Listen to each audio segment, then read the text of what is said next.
Com a migração das pessoas do campo para a cidade, lá no século XVIII, durante a Revolução Industrial, muita coisa mudou e muitos problemas começaram a surgir. E só aumentaram com o passar do tempo.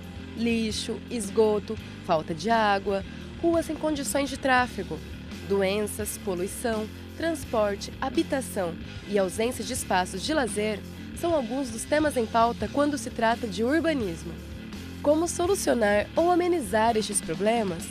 No mundo atual, pensar o cenário urbano parece ser a melhor alternativa para solucionar os problemas do presente e pensar em um futuro melhor. O Ecoideias começa agora e traz respostas para essas e outras perguntas relacionadas ao urbanismo.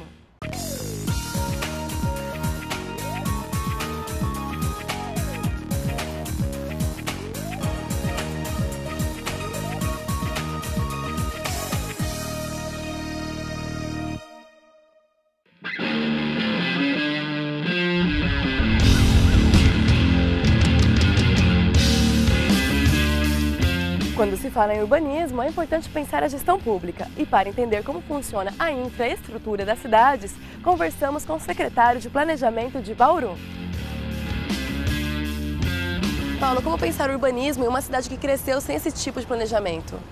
Exatamente. Bauru ela foi crescendo ao longo dos tempos e as características da cidade vão mudando. Então, tudo que acontece numa cidade influencia nela. Então, por exemplo, questões como a violência. Hoje, as pessoas mudam as regiões onde elas querem mudar, elas querem se sentir mais seguras. E com isso, às vezes, ela se afasta do ponto de trabalho, ela se afasta do ponto de comércio e acaba tendo que se locomover mais na cidade. A cidade também cresce, ganha novos empreendimentos, alguns de grande porte, um pouco afastados da cidade. A gente tem novos centros comerciais, os novos shoppings. Tudo isso gera uma grande demanda por mobilidade. E a prefeitura, na medida do possível, tenta usar as ferramentas que a gente tem do urbanismo para amenizar esse problema.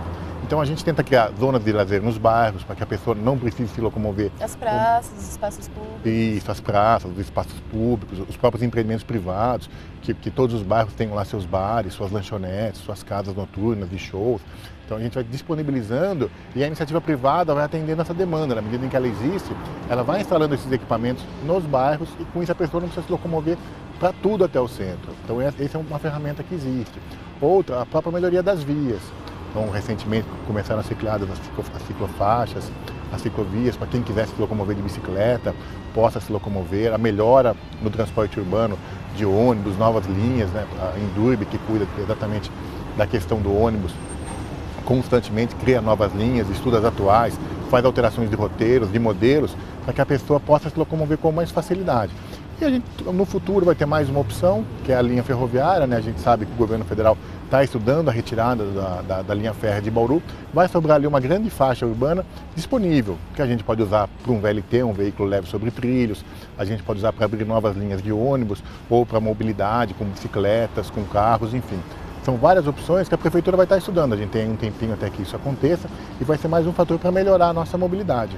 Em relação às vias públicas, como pensar em melhorar essas vias com um aumento crescente de veículos?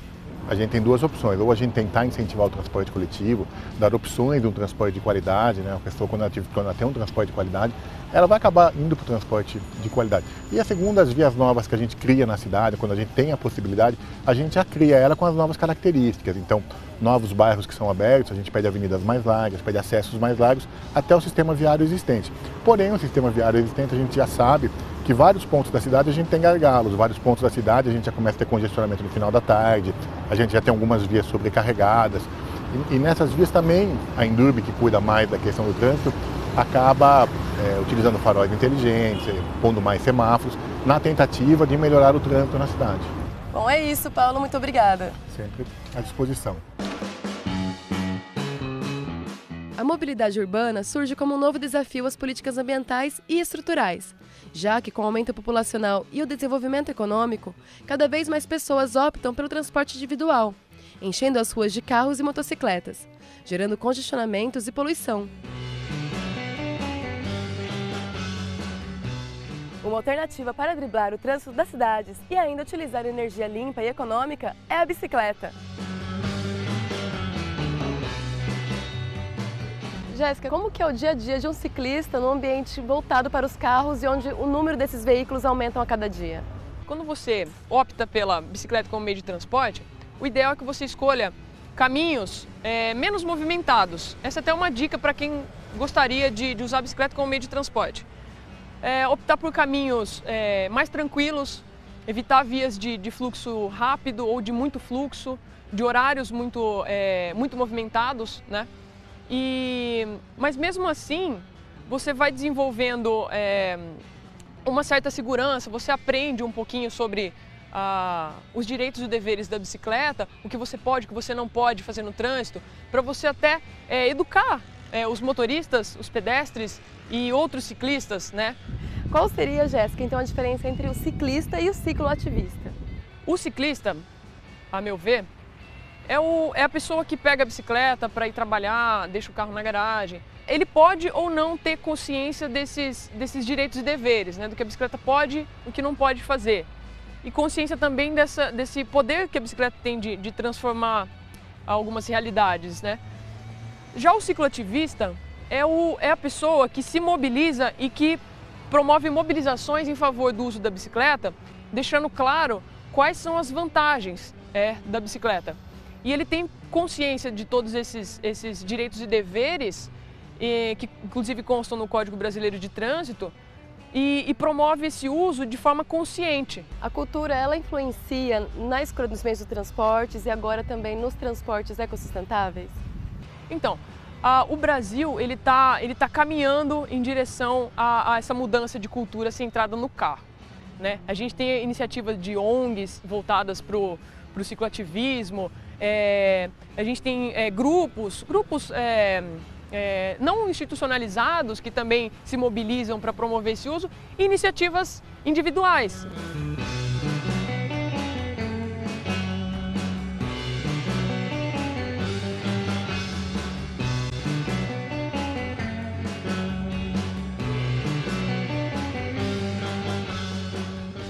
E como você acha que a bicicleta pode contribuir para o meio ambiente e para a saúde de quem utiliza? Olha, a bicicleta, por ela ser um veículo de propulsão humana, né, não tem motor e não usa combustível, a gente diz que o combustível da bicicleta é o arroz e feijão, né? Ela não emite ruídos, né, então não tem poluição sonora, que é desagradável, e também não emite resíduos, né, tóxicos, né, que poluem o ar, que contribuem muito para o aquecimento global e todas aquelas questões que a gente já conhece sobre a degradação do meio ambiente, né? E a bicicleta, ela não congestiona, né? Não tem problema para estacionar, é muito fácil. A manutenção é barata. Normalmente, o maior custo que você tem com uma bicicleta é quando você compra, porque a manutenção tem um custo baixo. Quando a gente pensa em urbanismo, é pensando no paisagismo, que contribui para o desenvolvimento de cidades mais verdes. Este será o tema do nosso próximo bloco.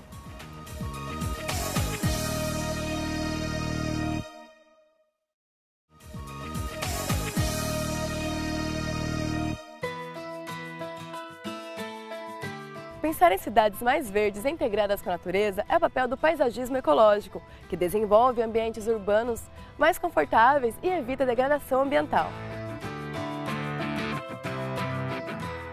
Patrícia, o que seria o ecopaisagismo, o paisagismo preocupado com a questão ambiental?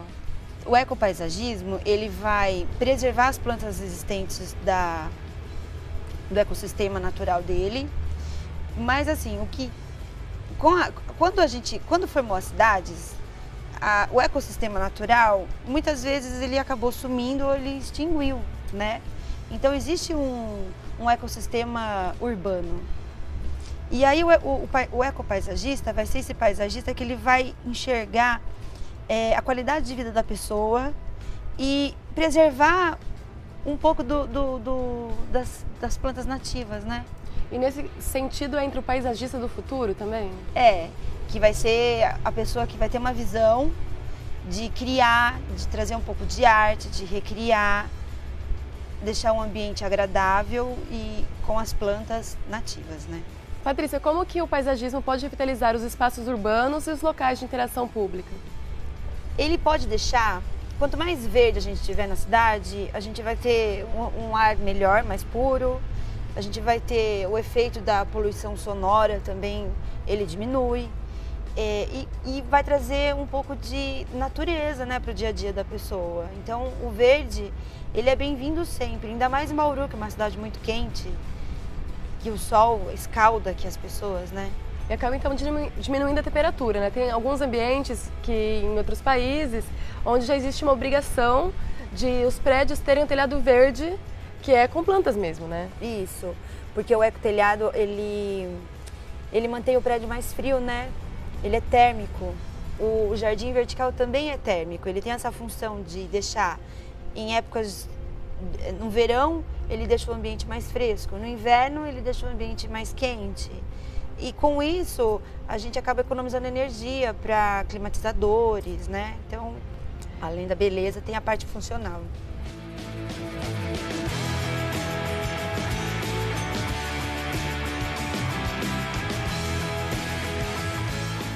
E nesse sentido, assim, qualquer ambiente pode receber o paisagismo? A indústria, hospitais, a casa? O hospital, sendo uma área assim externa dos pacientes, né, só para contemplar, pode, não tem problema nenhum. Agora, escritório, esses espaços que são muito concretos, muito fechados, cabe muito bem uma parede de jardim vertical para quebrar um pouco desse concreto, né? Porque as pessoas, hoje em dia todo mundo trabalha muito, fica todo mundo muito fechado. E quando a gente traz as plantas, você olha, você contempla, você medita, é automático, né? A gente dá uma viajada aí, né? Não ficar tão fechado ali no trabalho e desestressa, né? Então, e entrando nesse aspecto, como o paisagismo ele pode ajudar em relação ao bem-estar das pessoas? Olhar para a planta e ver que ela está desenvolvendo, que ela está crescendo, é muito agradável, né? Fora a sensação de harmonia que traz.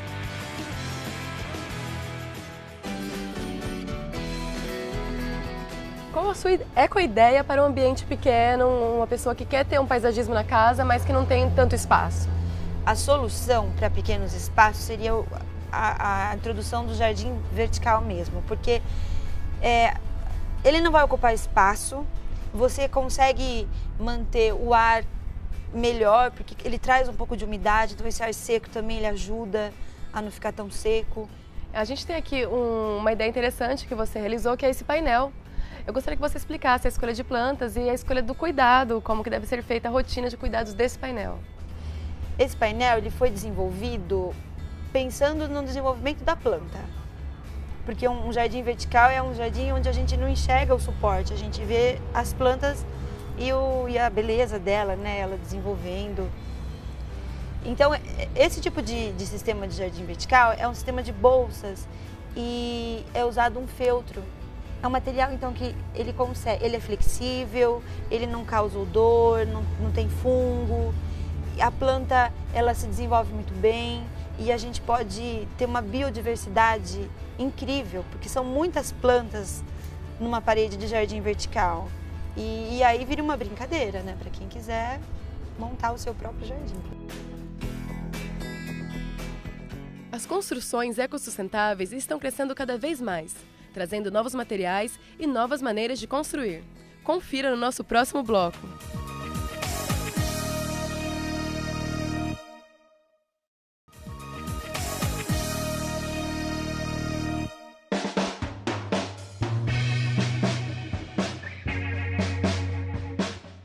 Reutilização de materiais, arquitetura integrada com o meio ambiente, construções econômicas e ecossustentáveis. Estes são alguns dos temas quando o assunto é bioconstrução. Como a escolha de materiais difere uma bioconstrução de uma construção comum, Eliane? Então, Patrícia, a escolha dos materiais é uma das questões que a gente trata na hora do projeto. Então, é muito importante a gente ter em mente qual que é a necessidade desse projeto. Então, uma escola vai ter uma necessidade diferente de uma casa, que é diferente de um espaço público. Então, nessa questão, os materiais, tem os materiais mais sustentáveis, que na sua produção tem uma produção com menos impacto e tudo mais. Tem os materiais também que têm um menor impacto durante o seu processo de uso. Mas, muito importante também, é essa questão do processo do projeto. Porque se o material tiver pouco impacto, mas ele não estiver sendo bem utilizado no seu manuseio, na sua função, então já fica difícil de ele ter um bom desempenho. O que é pensado, Eliane, na hora de traçar uma arquitetura biossustentável? Então, na hora do projeto, a gente pensa no seguinte, no que é antes da construção, que seria o projeto, durante a construção e depois da construção.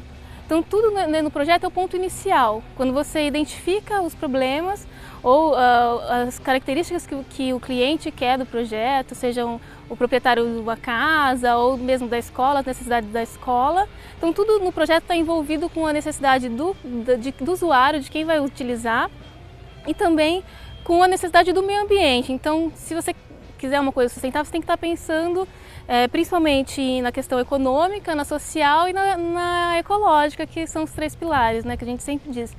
Mas que isso possa estar em equilíbrio, e o projeto tem essa oportunidade de pensar antes, para que você, durante a construção, não tenha um grande gasto, e também tenha esse planejamento até para reconhecer os materiais que estão disponíveis abundantemente ou na região, e ter assim um pensamento em relação a isso, né, um questionamento. E depois também na utilização, depois de implantado, depois de construído, tem a utilização disso, de utilizar da maneira correta. Aqui a gente está visitando uma creche onde vocês realizaram um projeto de bioconstrução. Quais foram as decisões tomadas nesse processo? A gente fez um projeto coletivo junto com os alunos, que são crianças, né, no caso uma creche, então a gente utilizou de técnicas de argila, desenho, para dizer, olha, o que é, no começo era o quê? Uma casa de boneca e uma caixa de areia. Então, o que é para você isso? O que é uma casa? Como que é? Vamos tentar fazer. Depois, com os professores também, conversas e dinâmicas, e com os coordenadores, até chegar em maquetes, em projetos mesmo, desenhos, e dizer, olha, que material a gente pode utilizar, o que vocês acham que pode ser feito. Depois, durante a construção, a participação, inclusive dos pais, não só os alunos, os professores, mas os pais. E as crianças sempre vindo olhar, ai, o que mudou, como é que tá, o que vocês estão achando, sempre essa participação no processo. E depois também vendo os resultados, se tudo foi alcançado, se como a gente pensou no início, tem sempre esse e também educação ambiental, dizendo, olha, como a gente vai usar esse espaço, o que pode estar sendo usado errado, que talvez não esteja dando certo. Então tem todo esse processo que, quando é mais sustentável, a gente tem um pouco mais de trabalho, mas o resultado é muito melhor. A engenharia sustentável estuda projetos que unem as necessidades humanas com a preservação da natureza. Essa integração só traz melhorias para as pessoas com projetos que unem crescimento e planejamento e que contribuem cada vez mais para cidades mais verdes e com mais qualidade de vida. Como a engenharia sustentável pode ajudar a pensar o urbanismo? Ela ajuda desde a concepção do projeto até a execução, trazendo novas tecnologias verdes, tanto na escolha dos materiais ali utilizados, como na escolha dos espaços públicos, e também da questão da integração com o meio ambiente e a mobilidade pública, que está ali interligado também, optando por meios menos poluentes. E um conceito muito associado quando se pensa em engenharia sustentável é o das cidades do futuro. O que seriam essas cidades do futuro? E é possível readaptar uma cidade que foi criada sem esse planejamento? Nas cidades do futuro, nós teríamos cidades mais integradas com o meio ambiente, com muitos espaços públicos, com bastante verde, e até na concepção das habitações, conjuntos habitacionais também. As vias públicas. As vias públicas, reutilização de muito material, né, para esses projetos. E também a escolha da integração do meio de transporte com transportes menos poluentes. E as cidades de hoje, né, é uma outra realidade, elas não foram pensadas, não foram planejadas utilizando isso como os pilares do planejamento, mas é possível sim chegar nessa integração, desde que haja um planejamento a médio, curto, longo prazo. As casas verdes, elas são moradias que elas não utilizam tantos recursos, mas nem por isso elas são mais caras, pelo contrário, em alguns momentos elas são até mais baratas do que uma moradia comum. Como é pensado uma casa verde? ela é pensada desde a hora da concepção, que você projeta ela com maior utilização de iluminação e ventilação natural, até a presença de vegetação, às vezes até em alvenaria a gente tem aquelas paredes verdes, e também na questão da energia, com aquecedor solar ou placas fotovoltaicas. Então daí na parte do projeto até a implementação da obra, durante a execução, toda a gestão de resíduo.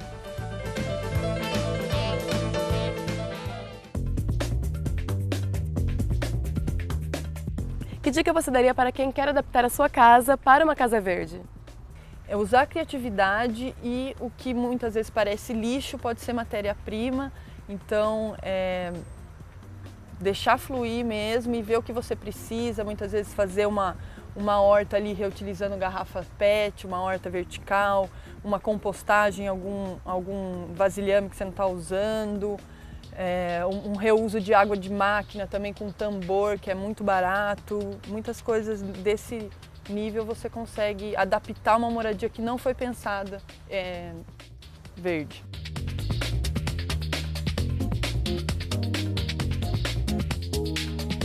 No Ecoideias de hoje, você conferiu o urbanismo ecossustentável. Para rever este programa e ter acesso a outros conteúdos, acesse o nosso site www.tv.nesp.br/ecoideias. Lá você também pode enviar sugestões.